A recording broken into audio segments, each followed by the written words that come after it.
Hello everyone, in this video we are going to discuss about column basis part 1.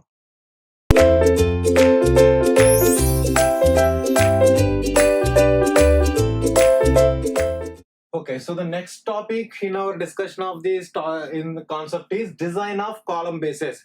Okay, so previous topic is design of columns. So now if you see here the name itself, column bases, it means obviously assume that this is a column. Okay, so now we are going to place this column on a foundation. So we are not going to place this column directly on a foundation. Okay, so by making use of one member, or we are going to use one member in between this column and foundation, so that the load is going to be distributed. Okay, but if you place directly the column on the foundation, what happens? Think what happens. So the direct bearing action will take place and chances are there for the bearing failure at the contact. Okay, at the contact of the column and foundation. So to prevent that bearing failure and to distribute the load, okay, we are going to use column base. Okay, so column base is a member which is placed in between column and foundation. So now in this discussion we are going to discuss about the design of such a column base. So simply column base is nothing but it is a member, structural steel member placed in between column and foundation. Clear? Now let us see the types of column bases.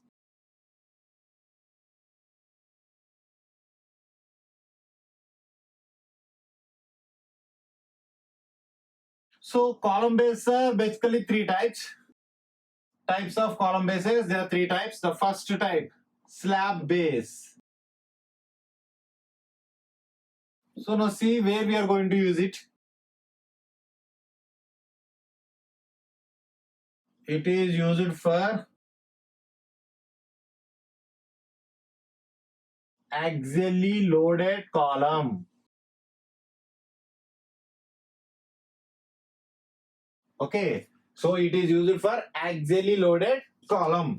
It means the load on column is only compression, axial compression. In that case, we are going to use column base as a slab base as a column base. Okay, so now for example, we know that column is subjected to eccentric load also. So if column is subjected to eccentric load, what happens? Of course, we have discussed this case previously also. If at all any eccentric load exists in a member, what happens? Come on, think.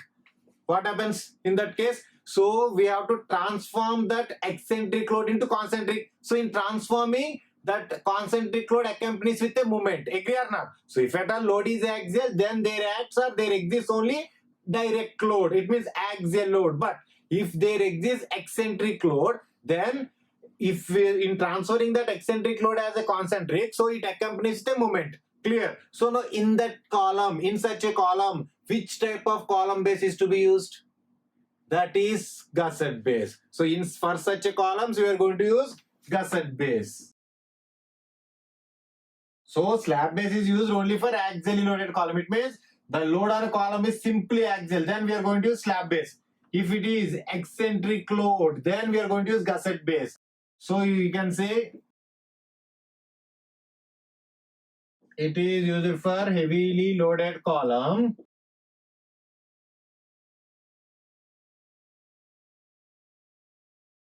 Heavily loaded column with moment. Okay, in that case, we are going to use gusset base. And there is one more type of slab column base that is known as grill-lace foundation. Okay, grill-lace foundation. So here foundation itself acts like a slab base. Okay, so now let us see where we are going to use this type of column base, or you can say grill-lace foundation.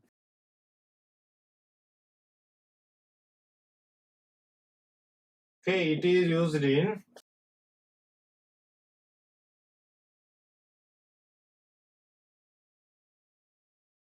heavily loaded column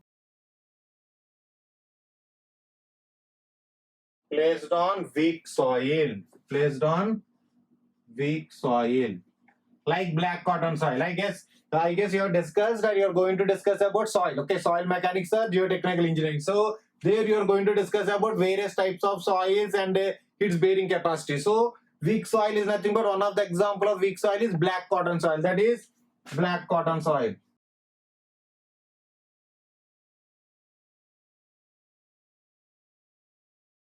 Okay, it means when a column is going to place on a weak soil like black cotton soil, then to transfer that column load to the foundation, we are going to use grill-less foundation. It means here we are not going to see the slab base as a different member. Okay, we are not going to see that the column base as a different member as in the case of slab base and gusset base. Okay, so grill-less foundation means the foundation and column base both are mixed. So this is the case when column is placed on the weak soil we are going to use. So take it down, these are the types of column bases, and basically we are going to discuss about only the slab base, and of course I'm going to show the diagram of gusset place, and this is not our point of discussion. Okay, so take down these three types. Okay, so this is the design of slab base. So first let us see the diagram, and let us see after that let us see the design procedure for this slab base. So if you observe a diagram, as we discussed, we are going to use either channel or angles or I section as a column. Okay, so if a load is heavy, mostly we prefer I section as a column. Clear? Or both the channels by using built up. Okay, by using built up, like by using lacing system or battening system, we are going to use a column. Okay, both channels face to face or back to back. But in this diagram, I'm going to show I section.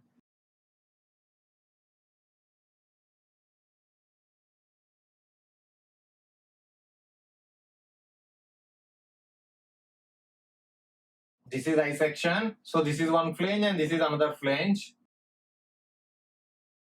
And the load is there here. Load P. So obviously this I section is going to be placed on a slab base.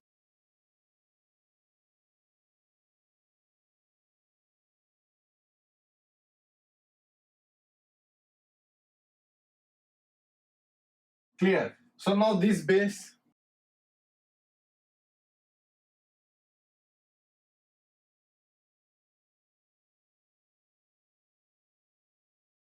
Clear? So it is placed on a slab base. Now this slab base is placed on a foundation, concrete foundation.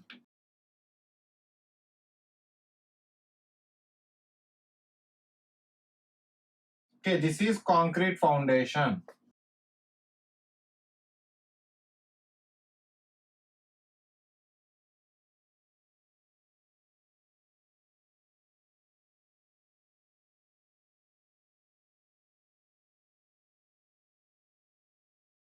Okay, so this is concrete foundation and this is slab base.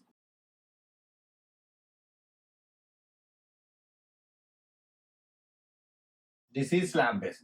So to connect this slab base to the foundation and column, here we are going to use a angle. So those angles are known as cleat angles. So okay, those angles are known as cleat angles. So we are going to use cleat angles for connecting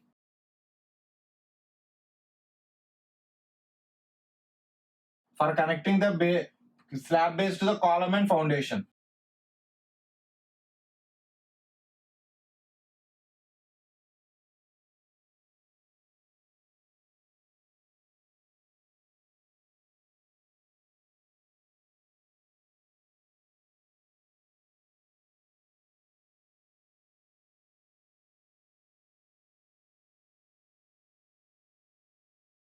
Okay, so these are cleat angles.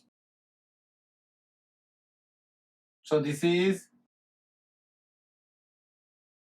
I section. Okay, this is I section as a column. So we are going to use I section as a column. And then these two are cleat angles.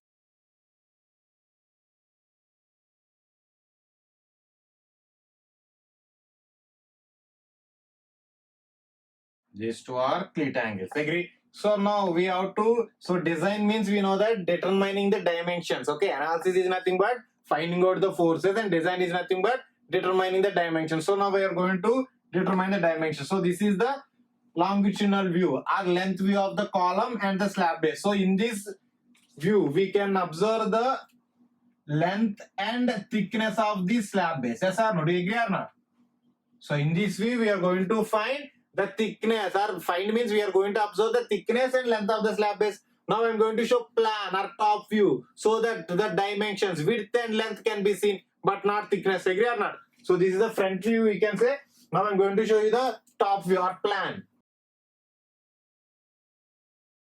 So plan means we are seeing from the top. So if we see from the top, the shape of the eye section can be seen clearly. Agree or not? See, if I see from the top like this, the total cross section can be seen. Agree or not? At the bottom. If we see from the front, we can see the height. Agree? So this is the front view. Now I'm going to show you the top view, which is known as plan. So if you observe the top view,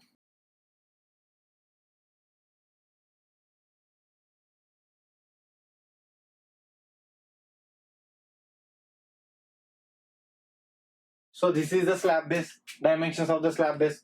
So this is a bigger dimension which is known as length, and this is a smaller dimension which is known as width. Clear? L and B. So now in this we have placed the eye section column.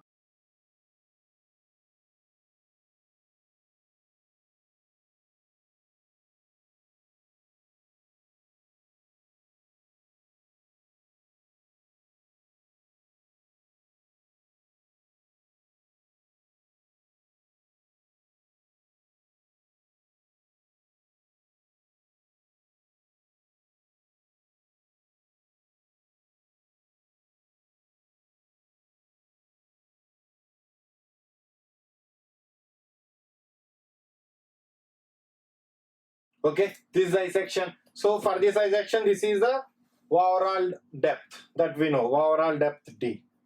Agree, this is eye section. Now to this for these flanges of eye section, we have connected a cleat angle. Agree or not? This is a cleat angle. So if you observe the cleat angle from top, so this connected leg to the base plate or slab base seems like a rectangle, and this seems like a two lines. The leg which is connected to the flange of eye section, if you look from the top or plan view, it seems like a two lines, and the leg which is connected to the base plate seems like a rectangle. Agree or not? So this is here like this. So this is the leg which is connected to the flange of eye section, and this is the leg which is connected to the slab base.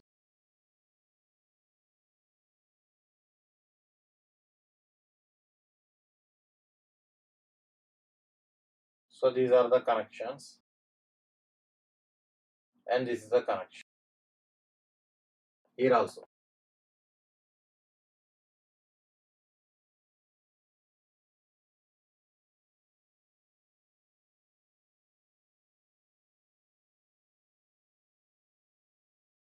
Agree. So now if you observe in this diagram, this is the projection of the slab base behind the steel column. So this is the bigger projection. So we represent with a small a. And this is the projection of the slab base behind the column. This is the, so you can say this is a smaller projection. B. So AB are the larger and bigger projection of the steel column behind it. Okay. Projection of the slab base behind the steel column. Okay. Larger and smaller dimensions. A and B are larger and smaller projections of the slab base behind the steel column respectively. Agree? So this is about the diagram. So first take this diagram clearly. So show each and everything on the diagram very clearly. So what I have drawn on the board, so you take it very clearly. So everything is clear. So once look at the board. Here I'm going to show. So if I show here, these two are the cleat angles here. So these two are the cleat angles.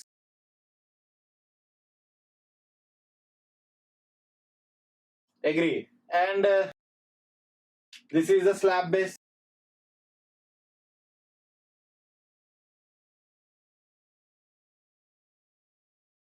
This is the slab base. And then this is the eye section.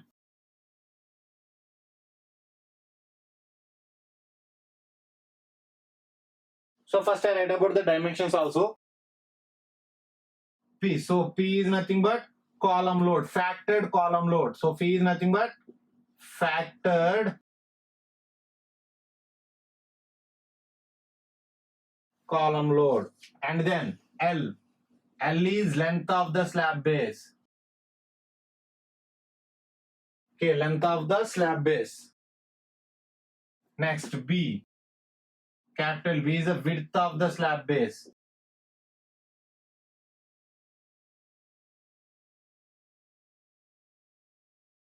and then here I'm writing TS. So see here I'm writing TS is the thickness of slab base.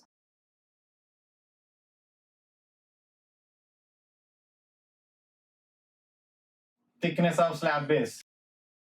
So only thing that left on the diagram is A and B. So there I'm going to write, see here, A comma B are larger and smaller, larger and smaller projections of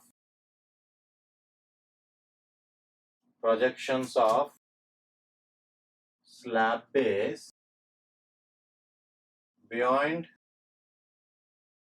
steel column respectively.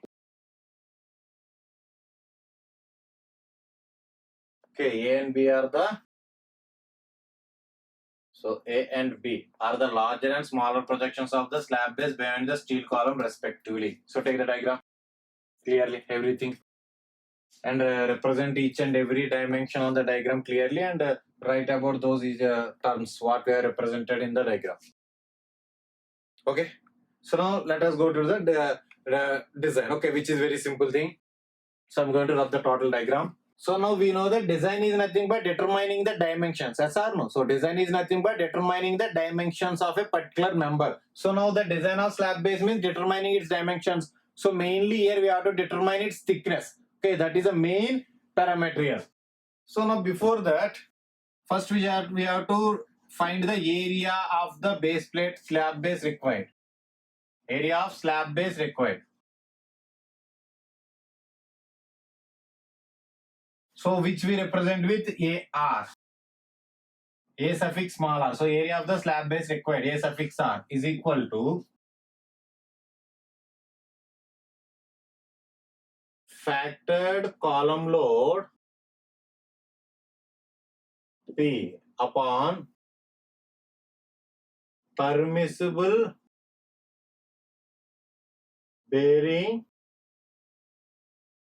stress in concrete.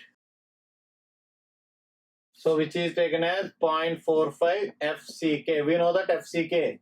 So FCK is nothing but characteristic strength of concrete. So now area required of the slab base AR is equal to P by 0.45 FCK. So this much of area is required. After knowing the how much of area is required, then what to do? After knowing the how much area required, what to do? By taking the steel table, we have to select a trial section. Yes or no? The same thing we are discussing right from the tension members. Okay, right from the beginning of the tension member, the same procedure we keep on discussing. Okay, so first we decide the area required, how much of area is required. After deciding it, we select a trial section from steel table. Agree, here also the same. So select a trial section.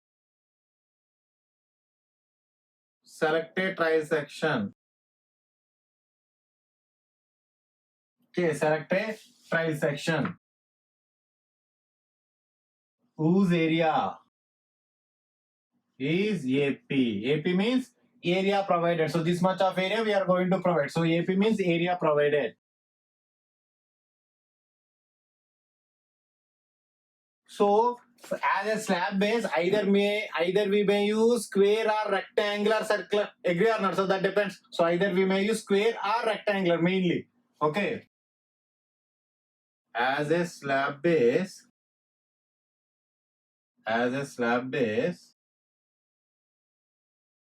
either use square or rectangular plate.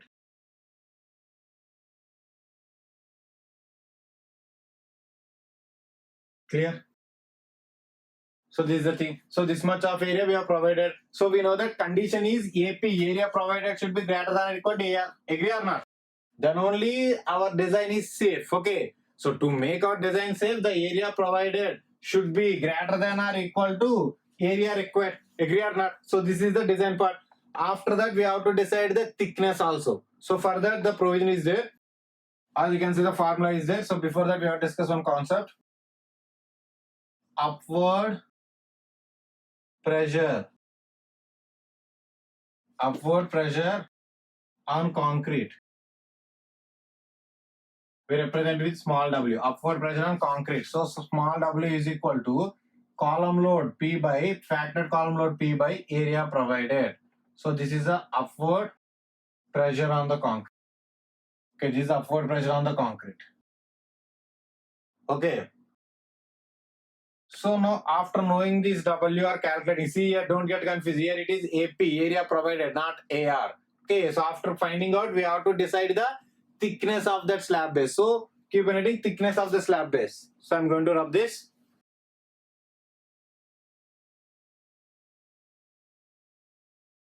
Thickness of slab base. We represent with TS. So for this formula is under root 2.5 W A square minus 0.3 B square into Fy by 1.1. So this is the thickness formula. Thickness of the slab base is 2.5 W into A square minus 0.3 B square into Fy by 1.1. This is the thickness of the slab base. So every term in that formula is known to us. What is W? We know that is the upward pressure by the concrete. And then A and B are we know. So what are A and B? Come and tell me what are A and B. So A is a larger projection of a slab base behind the steel column, and B is a smaller projection of the slab base behind the steel column, and Fy is the yield stress and 0.1 is the partial factor of safety in yielding. Clear? This is the slab base thickness. So this is important formula. So take it down and make a note and write down. For optimum thickness, okay, for optimum thickness, the necessary condition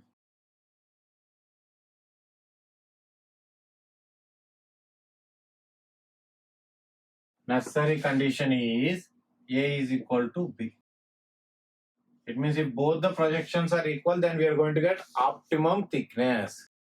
This is about the design of slab base.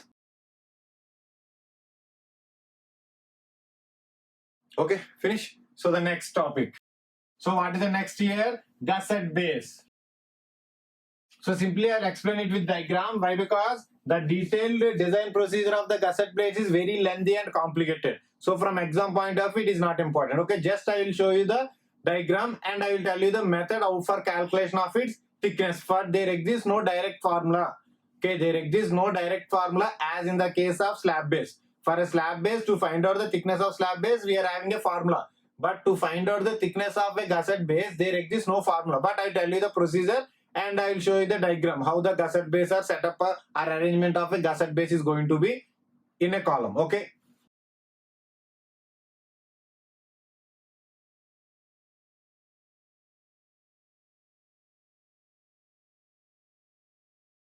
So again, if you observe gusset base, this is I section.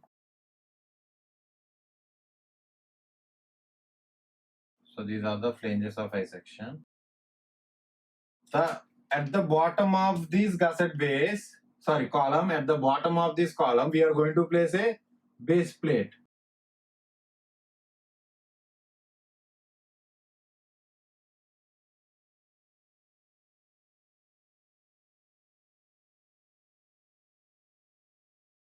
Base plate. So this is known as base plate here.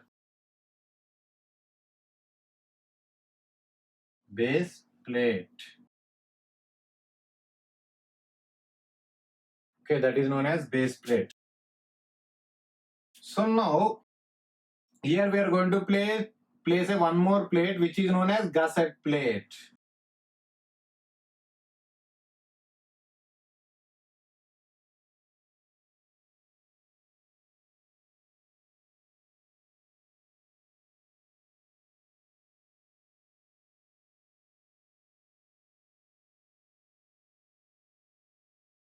Okay, so this is a gusset plate. Now we are going to connect this gusset plate and base plate to the flange of the section and the foundation by using a cleat angle. So before that, show the foundation here.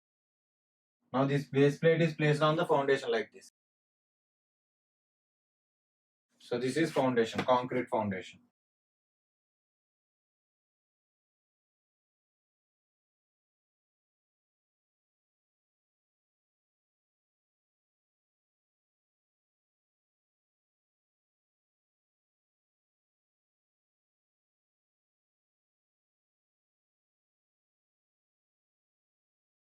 Okay, this is the concrete foundation. So now we are going to connect this gusset plate and gusset plate and base plate to the foundation and flange of an I section by using a cleat angle.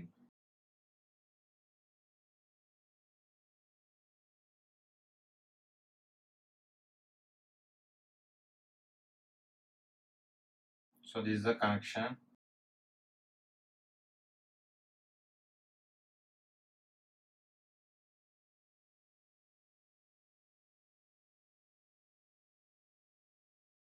Agree? So now if we see all the this is the car load and the moment P.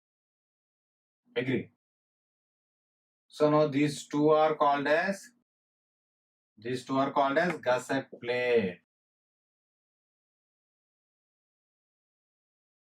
and these two are called as cleat angle.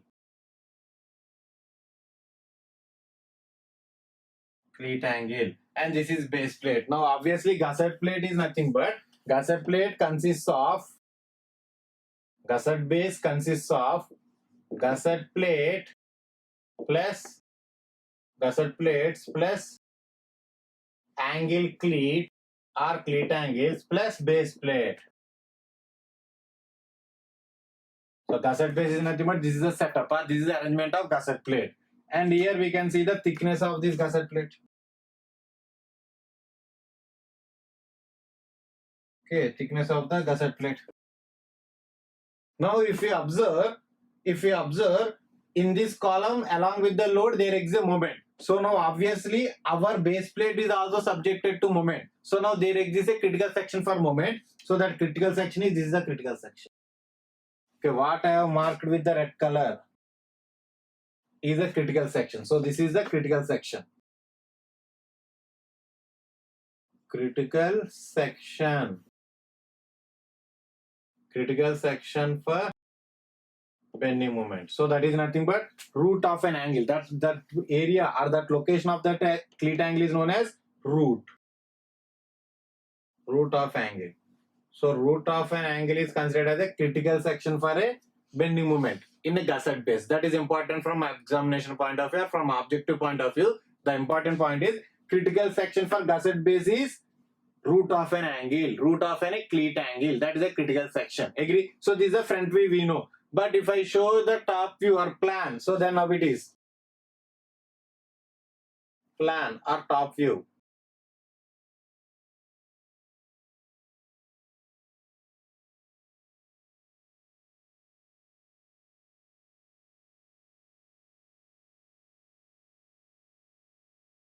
So if this is L and this is B.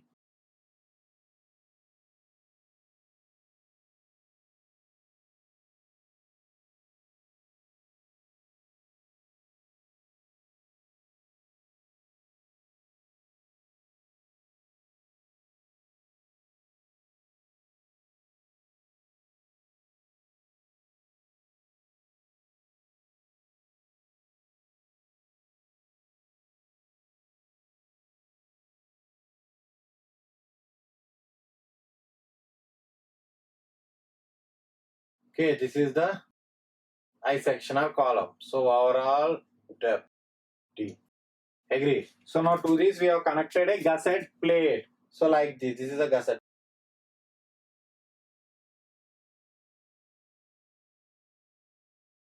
Okay, this is the gusset plate. Again we have connected a angle to it.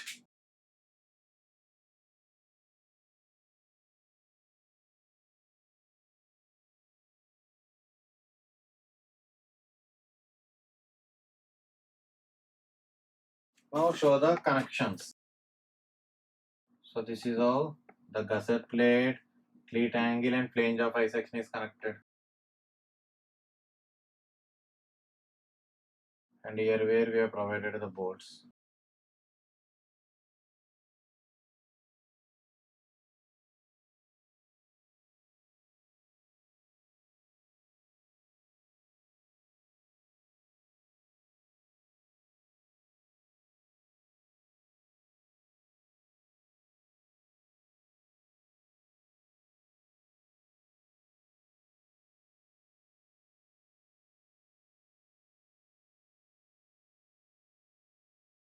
Okay, this is the plan view.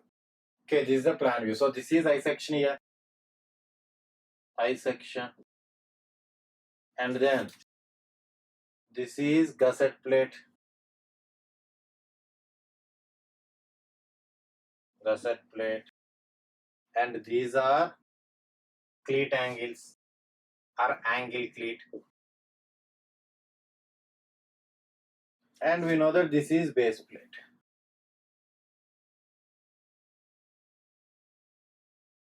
Base plate. Now to find the thickness of this base plate, we have to equate the bending moment at the critical section, means external bending moment at the critical section, to the moment carrying capacity of this base plate. So if you equate these two, so what we have to equate? The bending moment, external bending moment at the critical section, which is nothing but root of an angle, equal to the moment carrying capacity of the base plate. So we are going to get the thickness. So there exists no formula. We have to do the procedure. So it is very lengthy and complicated, not required. But just you should know the procedure and the arrangement of the gusset plate. Okay, take it down. There is a small correction in this video related to the formula for finding the thickness of slab base. That is, thickness of the slab base TS is equal to under root 2.5 W into A square minus 0.3 B square into 1.1 upon Fy. So all these terms already we have discussed in our video, hence I'm not going into the details of the terms, but here I'm going to tell you the correction or the change. So this is the correct formula, but in our explanation I have written the very same formula as follows.